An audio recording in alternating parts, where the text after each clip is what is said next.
Hello, everybody. Welcome back to Radio Entrepreneurs, and we are streaming more stories about the new economy and how to deal with it than any other podcast slash radio show in New England, and we're very proud of our activity in doing that.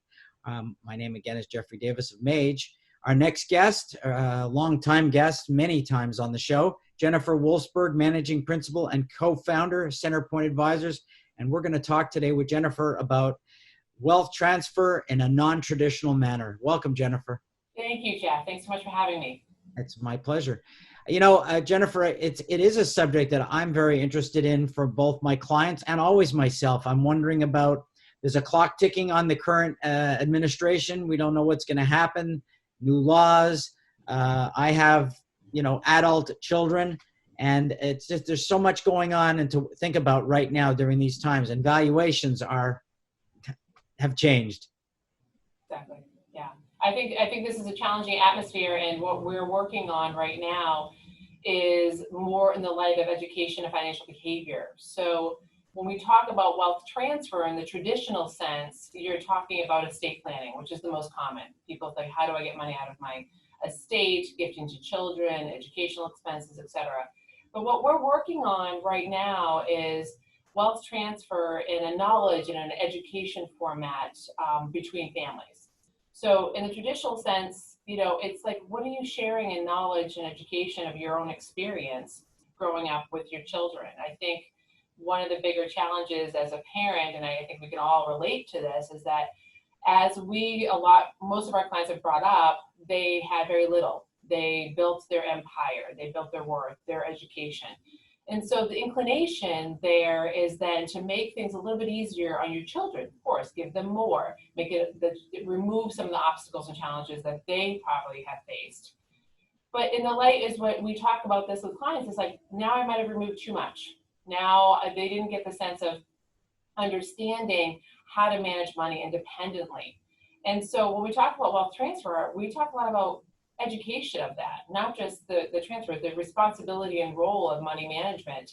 And when you remove those obstacles, I think what we all experienced was forced education. I got a paycheck, our parents couldn't afford to give us a lot of the extras, so that was our responsibility. So our parents said, you go get it. So you get the small paycheck, you manage how that works in a day-to-day life. And so a lot of what is created as the foundation of family is an interesting relationship, is how we approach money versus how our children approach money. And I think that's important to talk through that with families. And so what we've been really enjoying is one of the things with Zoom is with the young professionals and even children as young as 12 years old that we've been working with, of saying, what's some of your goals, and starting what their goals are relative to their age and their focus, of saying, what's money mean to you? And removing that anxiety that we had as a generation, and opening up a kind of a format and environment that they can speak freely to without that anxiety that they might feel about, how do I get from plan A to plan B? It feels a little bit like financial family therapy to me. That's a perfect way of saying it. Yeah, absolutely. And, it just opens up the format of for them understanding how mom and dad approached their original relationship with money and behavioral. And then in a volatile atmosphere, like in the market, so we talked about last time, behavioral finance and the need to understand the markets and your own financial plan is very important, because it can trigger good or bad actions in this kind of atmosphere, and to stay disciplined and long-term focused. So this is really different than your traditional investment firm model that used to just take your portfolio and invest the money, aggressively, conservatively. This is a whole different model when you're starting to look at what I would call a holistic family approach. Yeah, I think that's been helpful, and it's been really well received. We kind of fell into it in a couple of cases where some really young kids, like 12, saw the show Shark Tank, saw these other things, and said, I want to understand what private equity is. I want to understand this. We set aside some time, and then it kind of gained a lot of momentum and traction. And so we said, let's roll this out to multiple ages, because as we all know, there are phases. They go off to college. They really need to understand how to manage their money for the semester. And I tell them, you know what? the pizza money and the extras, the concerts are on you, tuition maybe on mom and dad, but what's your role in this? What's your responsibility?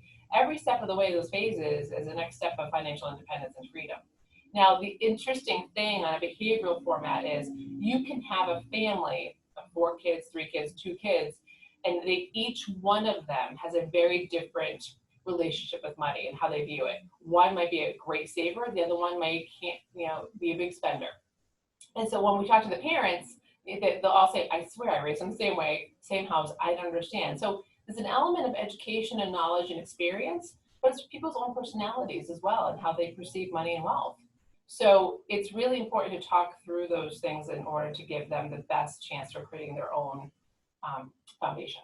So applying a financial developmental model to the family, are you meeting with people both individually and as a group so that you can deal with things in the appropriate channels?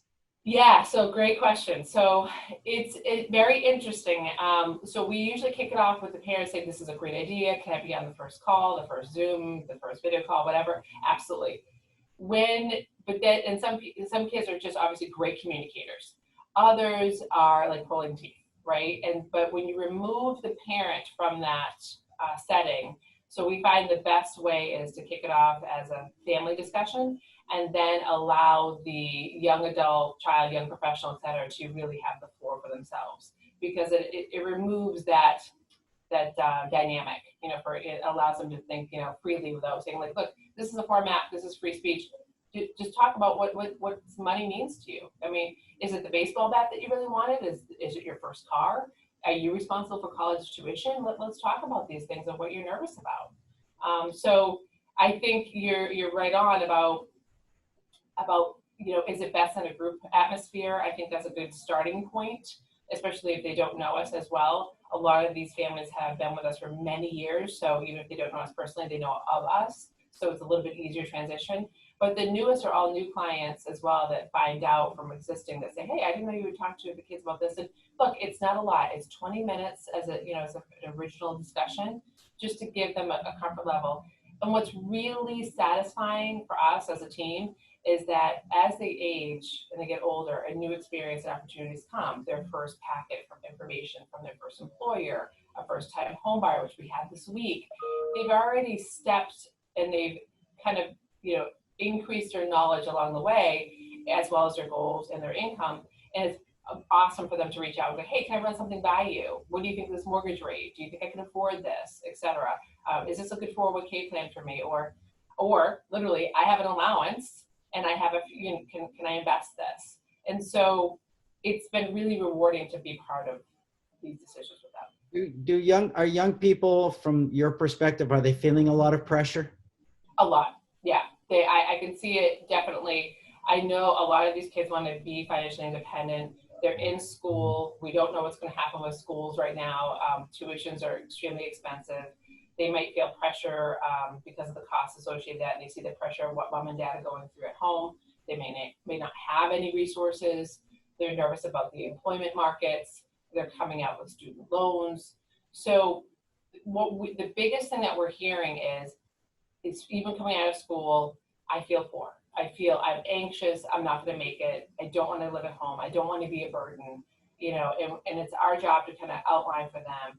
And you have to be respectful. Like we, as we get older, have perspective. We can look behind us and say, I remember feeling this way, but things will get better.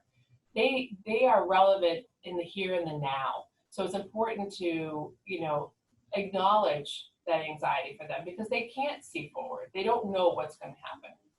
So it's the anxiety of not having that financial freedom and independence is very scary right now, and at a time that none of us can really see what's going on in the next 2 to 3 months.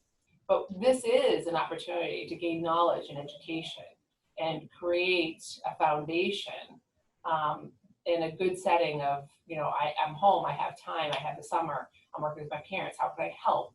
How can I give back? And so this is the perfect time to share that time. This is a time of opportunity. And I think definitely. Most people of my generation have found that, by the time I got out of university, I had already been working since the age of 13. I had been making money, working in factories, and I had jobs. I had paid rent. There was no such thing as a food plan or a meal plan at school. Yeah, So we were a exactly. lot more independent. And I think what you're putting in, allowing families to make sure is that people are learning how to be responsible for themselves. And I think that's really the most important thing. Yeah, I And think like just like you said, there was a sense of whether it was your family, yourself, independence. There's a like more of forced independence in certain generations. It's like it is what it is. Like you need something, you have to work for it. So your financial planning and your knowledge, whether good or bad, maybe you were not good at it, not you and people in general, but it was I have a bill, I have to pay it. How do I do this? Whereas now, with some families, that challenge has been removed by design because as parents we don't want them to struggle the way we did, but there is beauty in the struggle. There is beauty in challenging yourself or your child of saying this is what does that look like for you and what are some of your goals, and just talking through those things and not allowing necessarily your financial behavior, your experience to dictate theirs. We have a lot of people that are very anxious in general because they had a very difficult relationship with money growing up due to a father, mother, or none of the above. And so it's important to allow them to have their own journey because you don't want to feed their anxiety with your own.